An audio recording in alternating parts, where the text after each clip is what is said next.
7h05. Meus amigos, eu estou recebendo aqui Nancy Malta, tabeliã, associada do Instituto de Protesto. É a segunda vez que ela vem ao nosso programa. Prazer recebê-la novamente. Um prazer é meu. Boa noite, Laudívio. Boa noite, ouvintes. É sempre um prazer estar aqui. Obrigada pelo convite novamente. Eu fico muito feliz em te receber aqui. Que bom. Muito, sempre muito. Hoje é uma sexta-feira 13, não é isso? Sim, mas nós viemos falar sobre o dia 15 de março. Que é depois de amanhã, onde comemora-se o Dia Mundial do Consumidor. Isso. Não é isso? Isso. Nancy, como é que a gente pode qualificar o consumidor brasileiro? Ele é um consumidor tradicionalista, é um consumidor esbanjador, é aquele que fica devendo, o nome vai para o cartório, vai para o protesto? Como é que é? Eu acho que o consumidor brasileiro ele é muito consumista, né? A gente tem uma série de ações publicitárias, ações do comércio, que estimula muito o consumo. E o consumidor tem que estar sempre alerta para essas ações e fazer uma educação financeira mesmo em relação ao consumo que ele tem. Eu costumo falar assim que existem consumos que são emergenciais. Por exemplo, alimentação, remédio, esse não dá para a gente muito se programar, porque eles são necessários. Mas há consumos que são geralmente até de maiores valores. Por exemplo, a pessoa tem uma televisão, ela quer trocar para um modelo mais novo, uma geladeira quer um modelo mais novo, a dele funciona, mas ele quer outra. Um carro. Um carro. E é legítimo, a pessoa trabalha, ela tem esse direito. Mas eu acho que a pessoa pode se organizar durante o ano. A gente já sabe que existe uma série de promoções no decorrer do ano. E ele pode usar isso de uma forma consciente. Então, as promoções do Dia do Consumidor, promoção do Dia das Mães, promoção do Black Friday, se programar para essas promoções. Então, ele quer trocar a televisão. Ah, vai ter uma promoção agora do Dia do Consumidor, mas vai ter outra no Dia das Mães. Então, será que ele não seria interessante ele se organizar para que ele tenha capacidade financeira para comprar essa televisão e não fique inadimplente? Porque se ele ficar inadimplente, ele pode ser protestado. E aí ele passa a ter uma série de consequências no crédito dele. E não é isso que a gente espera para as pessoas, né? A gente quer que as pessoas caminhem com uma adimplência, uma vida financeira organizada, tranquila, sem nenhuma dor de cabeça. Os protestos têm aumentado em cartórios nos últimos anos ou eles se mantêm numa média? Eles caíram? Ele tem se mantido. Na verdade, a gente teve um aumento de protestos por causa do tipo de protestos que passaram a ser admitidos de nova forma.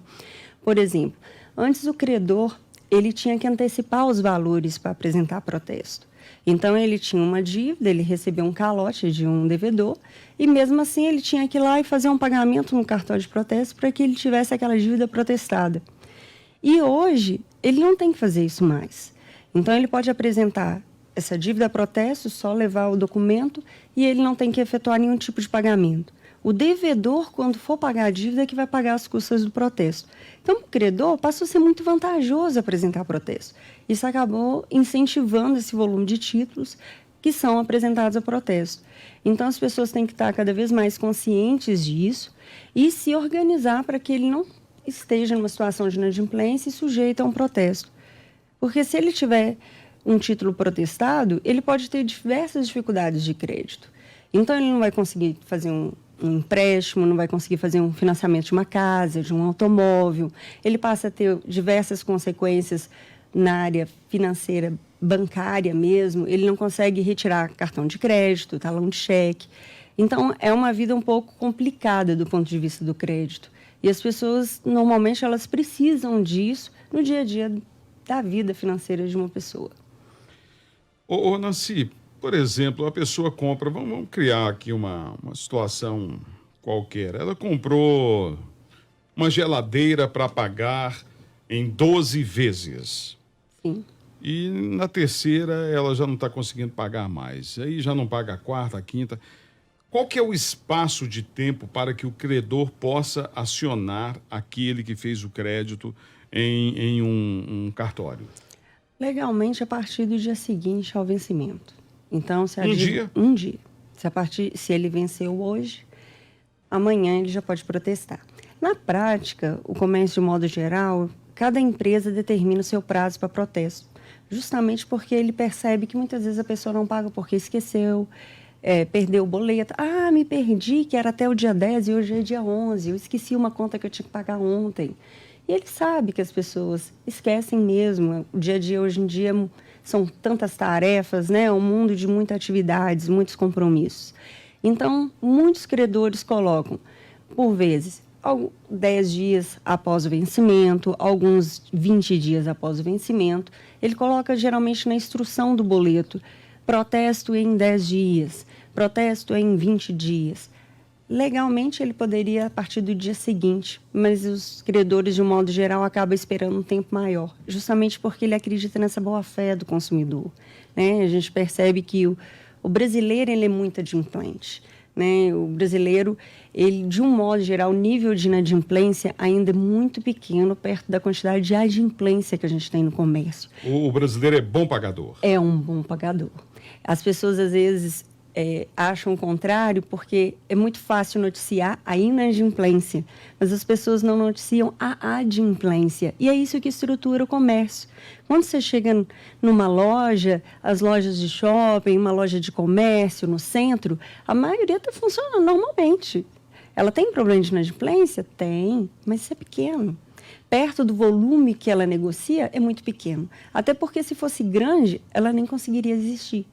Porque quando você pega, estimula o adimplemento, isso é muito bom para a economia do Brasil. Então, quando a gente percebe o protesto, qual que é a importância dele? As pessoas acham que o protesto quer só comprovar a inadimplência e estimular. Não, o protesto quer estimular o adimplemento. Tem um efeito muito interessante no protesto.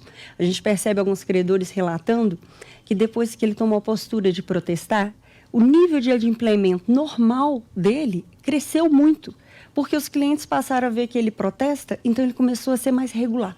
Olha, não posso esquecer de pagar essa dívida de forma alguma, porque senão eu vou ser protestado. Então, o nível de adimplência dessa empresa aumentou. E nem foi protestando, foi só pela ciência de que ele está promovendo medidas contra o inadimplemento. E quando você pega e recebe mais dos seus clientes e o seu nível de inadimplência diminui, isso significa que o seu custo da sua loja também diminuiu. Porque quando você coloca um preço em uma roupa ou em um sapato, você considera o preço que você tem para vender e o preço daquelas pessoas que não vão te pagar. Então, você força o preço desses produtos para cima. Quando você pega e estimula o adimplemento, esse valor, o preço desses produtos podem baixar. Isso é ótimo para o consumidor. É bom para o lojista, aumenta os lucros dele. É bom para o governo, porque aumenta a receita de impostos com uma venda maior. Então, a economia se fortalece. Uma economia fortalecida, ela é um consumo consciente. Qual que é o consumo consciente? Em que as pessoas compram e pagam. Elas sabem daquele dever legal que ela tem, ela sabe do dever natural que ela tem de comprar e pagar por aquilo que ela comprou. Então, a gente sempre fala, vamos fazer uma educação financeira? Vamos comprar aquilo que eu realmente preciso, no momento correto? Eu consigo me organizar durante o ano para saber o que eu preciso comprar.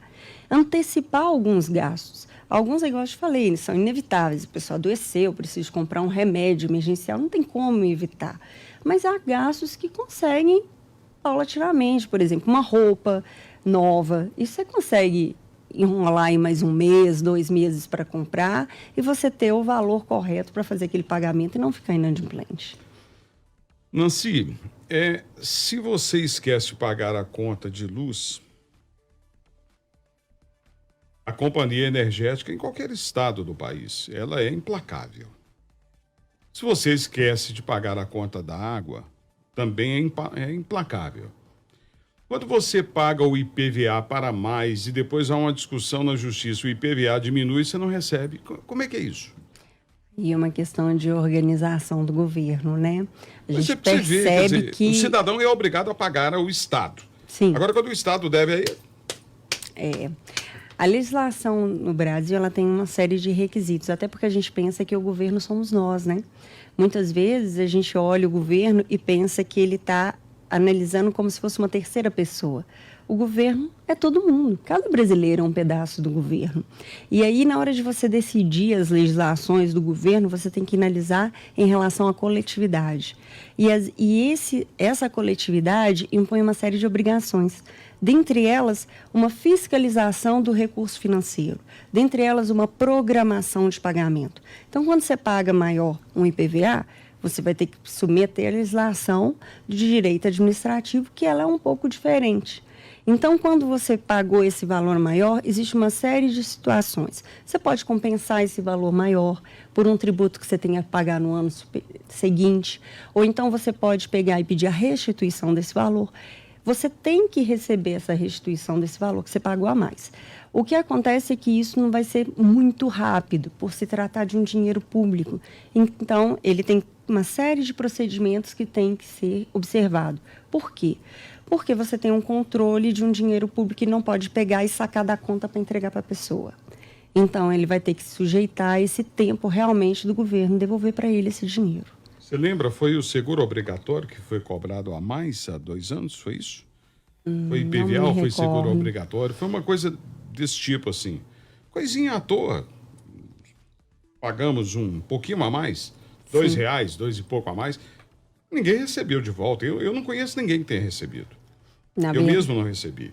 Na verdade, assim, a legislação de IPVA, quem realmente vai ter que decidir se vai devolver ou não, vai ser o órgão competente. E nesse caso, provavelmente quem vai ter uma resposta melhor vai ser a Secretaria de Fazenda. Isso, né? Ela vai te responder melhor que eu. O que eu sei para te falar é, existe uma legislação um pouco mais restritiva por se tratar de um dinheiro público e que não é a mesma coisa, por exemplo, de uma loja que você foi ali, comprou uma roupa e por algum motivo ela veio rasgada, você chega lá e o lojista na hora vira para você e fala, não, então vou te restituir o valor, toma aqui o dinheiro. Né? Inclusive, até o direito do consumidor ele prescreve que se você comprar, por exemplo, pela internet, muitos consumidores não sabem disso. Como for uma compra remota, eu tenho 7 dias para devolver o produto. E eu recebo o dinheiro integralmente. Então, se eu comprei um aparelho celular pela internet, porque está muito mais barato que na loja, por exemplo, eu tenho 7 dias do dia que eu recebi, que eu posso devolver e falar assim, eu não gostei. Eu simplesmente olhei ele, achei que na internet era de um jeito, agora chegou, não gostei da cor, não gostei de alguma funcionalidade, eu quero devolver. Ele tem direito a ser ressarcido integralmente. Isso é direito do consumidor. E tem prazo para isso? 7 dias. Não, mas eu digo assim, para você receber, se você já fez o pagamento e nesses 7 dias houve o arrependimento... Eles falam logo, né? Eles falam logo. Geralmente os lojistas cumprem isso porque é uma regra de direito do consumidor e o que a gente observa é que eles têm cumprido. Na verdade, igual você falou, a iniciativa privada tem coisas que são mais fáceis de serem resolvidas. Então, por exemplo, você comprou esse celular, você vai devolver, vai postar no correio, devolver de novo para aquela loja, aquele e-commerce, e ele vai ter assim que ele receber, ele vai fazer as tratativas dele de devolução, de nota fiscal devolutiva, e vai depositar para você o valor na sua conta, vai entrar em contato.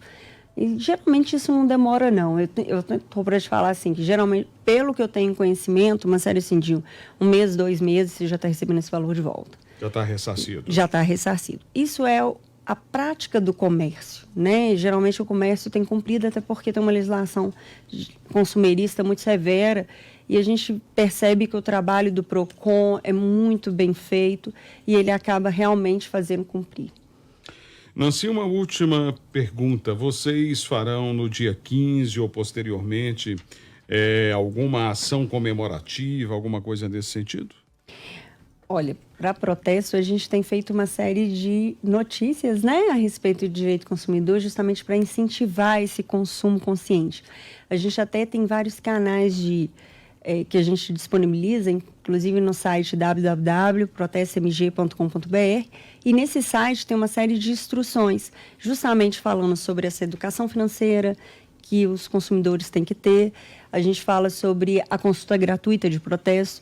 Qualquer consumidor, qualquer cidadão pode entrar no site www.protestamg.com.br e colocar consulta gratuita de protesto.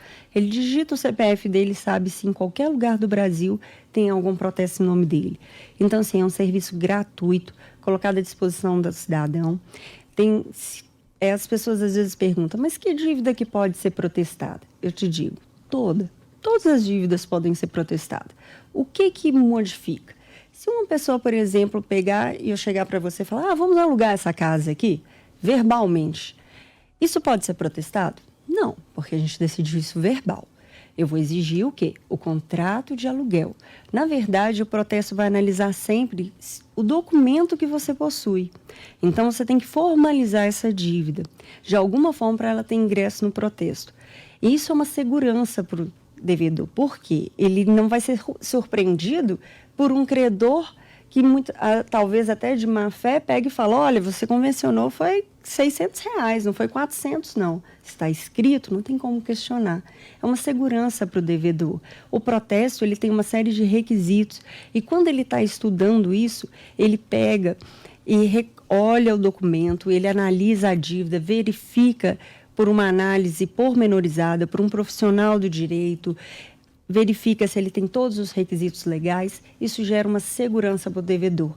Então, um protesto é um meio seguro de se cobrar uma dívida, é um meio seguro de ser cobrado também, porque você vai ter certeza que você vai ser cobrado pelos R$400, não pelos 600. Então, isso gera uma segurança muito grande. O que a gente sempre orienta é, se você tem qualquer tipo de dívida, formalize isso em um documento, não faça rasura nesse documento. Se tiver dúvida de como fazer, procure um tabelionato de protesto. A gente sempre faz essa consultoria no balcão, gratuito essa consultoria. Olha, eu tenho uma nota promissória, não sei preencher, você me ajuda? A gente ajuda. Não sei fazer um contrato, a gente vai te ajudar a fazer um contrato, te explicar como se faz, como que você deve proceder. Muitas vezes a gente orienta até a consulta de um advogado, porque às vezes a feitura de um contrato, um advogado que vai ter que assentar, redigir todas as cláusulas, mas você vai ter todas as orientações de acordo com o seu caso dentro do balcão do cartório. O cartório está muito aberto para esse tipo de atendimento. Pode ser a consulta por telefone também. Telefona para o cartório vai te dar toda essa assessoria. Bom, então vamos repetir, protestomg.com.br. É só entrar lá, você consulta sua vida lá. Sua vida. E de forma gratuita, né? Isso é uma vantagem para todo consumidor, já que a gente está falando de consumidor, né? Então, ele está até para o lojista também, porque o lojista, na hora que ele vai vender, é bom que ele saiba se ele está diante de um bom pagador. Muito bem. Nancy Malta, eu quero te agradecer mais uma vez. Foi uma alegria enorme recebê-la aqui. Uma alegria imensa minha de estar aqui novamente. Muito Vai obrigada, voltar Laudir. mais? Espero. Você é convidada. Terei um prazer de retornar. Sempre que tiver uma boa notícia, sempre que quiser, inclusive, orientar o consumidor em relação a golpes novos que estão acontecendo, coisas desse tipo, utilização do nome de cartórios em golpes, volte aqui, fale conosco. Ok. Se Legal? tiver alguma dúvida também, pode chamar a gente que a gente vem esclarecer. Mas eu vou pedir o Juscelino para abusar de você de vez em quando. Tá bom. Obrigada, viu, Legal? Juscelino? Nancy Malta é tabeliã, associada do Instituto de Protesto. Nancy, bom final de semana. Para você também, boa noite. Obrigado. São 7h20.